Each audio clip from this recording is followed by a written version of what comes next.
Hello pecinta catur, selamat datang kembali di Catur Talk Indonesia. Dan ini juga tentunya cukup banyak di request oleh sahabat pecinta catur melalui kolom komentar, menunjukkan permainan pertemuan pecatur misterius. Siapa lagi kalau bukan Ray Enigma menghadapi mantan juara dunia dan masih nomor 1 dunia saat ini, Grandmaster Magnus Carlsen. Tentunya terjadi pada race day Norwegian kemarin, teman-teman. Sebelumnya, bagi Anda yang belum mengetahui siapa Ray Enigma pecatur misterius ini, ia bahkan pernah tampil pada Spanyol Got Talent, teman-teman, sampai ke grand final dan bahkan mengundang serta melawan Anatoly Karpov, mantan juara dunia pada acara tersebut. Selain itu, ia juga pernah berhadapan dengan Garry Kasparov dan juga pecatur-pecatur streamer di Indonesia. Dan pertemuannya dengan Magnus Carlsen pun pada format Blitz 3 menit increment 2 detik yang berlangsung pada tanggal 10 Mei 2024. Ray Enigma putih mengawali langkah dengan D4, dibalas Magnus Carlsen kuda ke F6, kuda ke F3, B6, Queens Indian tentunya membuka dari sayap menteri, mempersiapkan juga VNC2, pion ke E3, lalu gajah ke B7, gajah ke D3. Magnus Carlsen memilih dengan E6, ia memperkenalkan bentuk bangunan Yusupov Rubinstein System. Tentunya nama-nama ini juga diambil dari nama-nama Grandmaster terdahulu, teman-teman, untuk mengenang mereka. Contoh Rubinstein dan juga Yusupov. Sebelumnya juga banyak Morphy Defense, banyak juga seperti pembukaan Reti. Semuanya itu adalah penghargaan bagi para legenda catur di masa lalu.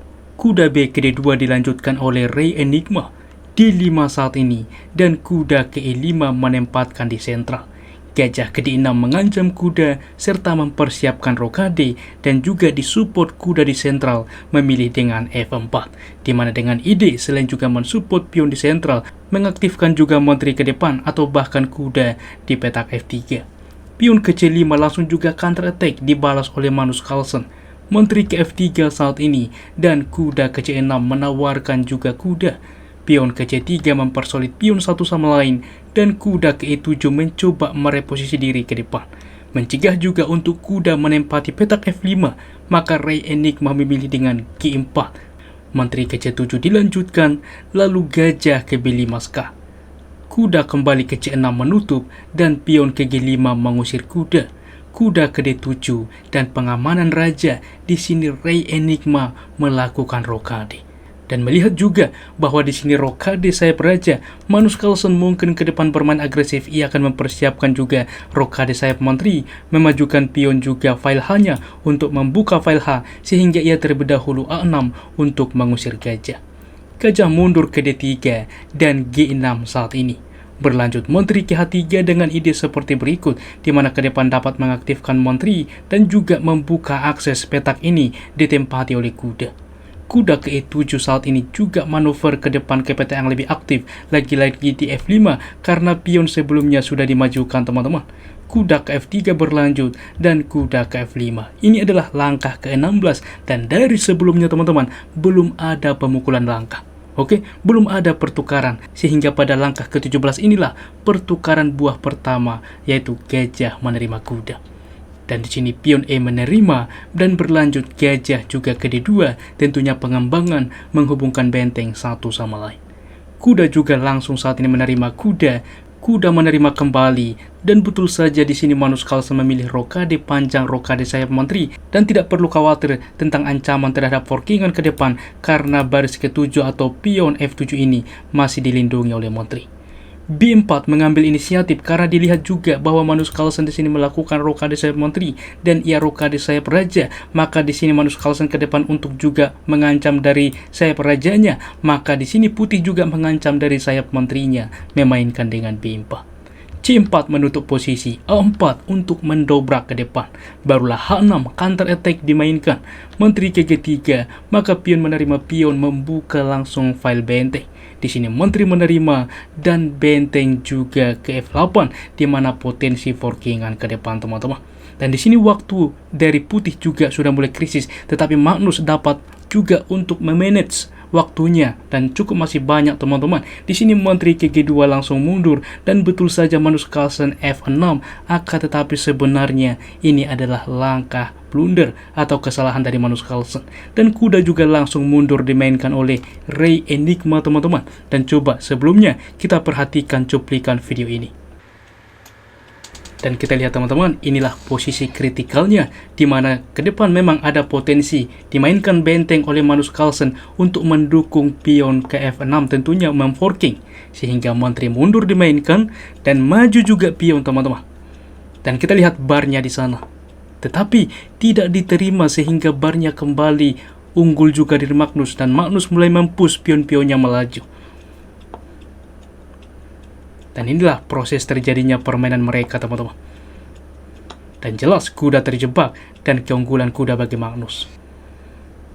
Tetapi sebelumnya kita kembali, saya akan menunjukkan kepada Anda mengapa mungkin di sini tidak diterima teman-teman. Karena memang dalam waktu singkat ini terlihat sangat berbahaya ke depan. Karena apa? Membuka file G, kita lihat. Karena file G terbuka, Menteri langsung ke Raja. Benteng KG8 kita lihat langsung juga mengepit. Tetapi balasan yang harus ditemukan oleh Putih, benteng KF3 teman-teman. Di mana benteng KG7 untuk menumpuk benteng, ada benteng KG3, benteng KG8, kuda KH4, dan ini pun cukup solid ke depan dan tentunya kembali sebanding.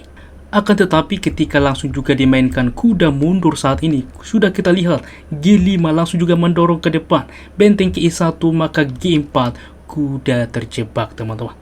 Sehingga terpaksalah di sini Ray Enigma memberikan kudanya ke sentral saat ini. Maka dengan senang hati diterima, pion menerima, gajah juga untuk mundur, sebuah pilihan teman-teman. Tetapi Magnus juga sudah unggul waktu, unggul juga posisi, ia memberikan perwiranya kembali. Apa idenya? Pion menerima, maka membuka diagonal gajah dengan D4. Mengancam Menteri, I4 menutup, maka Menteri menerima pion. Gajah ke F4 mengancam Menteri, Menteri ke E6 saat ini mundur simpel. Pion menerima pion, di sini gajah menerima pion mengancam Menteri, Menteri ke F2, dan Raja ke B7 menghindar tentunya. Maka berlanjut dengan gajah ke G3 dengan ide membawa Menteri ke F4 untuk mendukung ke depan melakukan skak di petak C7. Maka Menteri ke D5 terlebih dahulu simpel juga untuk mengancam pion simpel. Betul saja di sini Menteri ke F4. Maka melihat hal ini, tidak langsung benteng untuk mensupport file C, tetapi terlebih dahulu menerima pion tempo skak, benteng menutup, maka benteng ke C8. Selain juga mencegah Menteri Putih untuk melakukan skak, mensupport juga pion untuk promosi. B5 masih dicoba, maka C3 saat ini, pion menerima pion skak, Raja menerima, dan A5 ditutup oleh Magnus B5. Benteng menerima, gajah masih dicoba oleh Ray Enigma, Menteri menerima, di sini melakukan skak ke D6, benteng menutup, Menteri kembali saat ini, maka pertukaran terjadi setelah juga gajah menerima Menteri teman-teman. Di sini juga Ray Enigma menyerah. Karena apa? Waktu juga sudah krisis dan ia juga mengetahui pastinya benteng akan ke E8 mengancam juga gajah, gajah ke F4, maka di sini juga C2, satu petak lagi promosi, benteng menghentikan, benteng ke D8, dan apapun opsinya selanjutnya benteng ke D1, dan pion ini pun tak bisa dicegah promosi. Sangat-sangat menarik tentunya teman-teman, bagaimana juga performa yang coba ditunjukkan Ray Enigma, salah satu konten kreator catur teman-teman yang sudah menghadapi banyak pecatur hebat. Berikut adalah ulasan permainan dari komputer berdasarkan partai mereka. Ray Enigma memiliki akurasi 83,6% dan Magnus Carlsen 89,7%.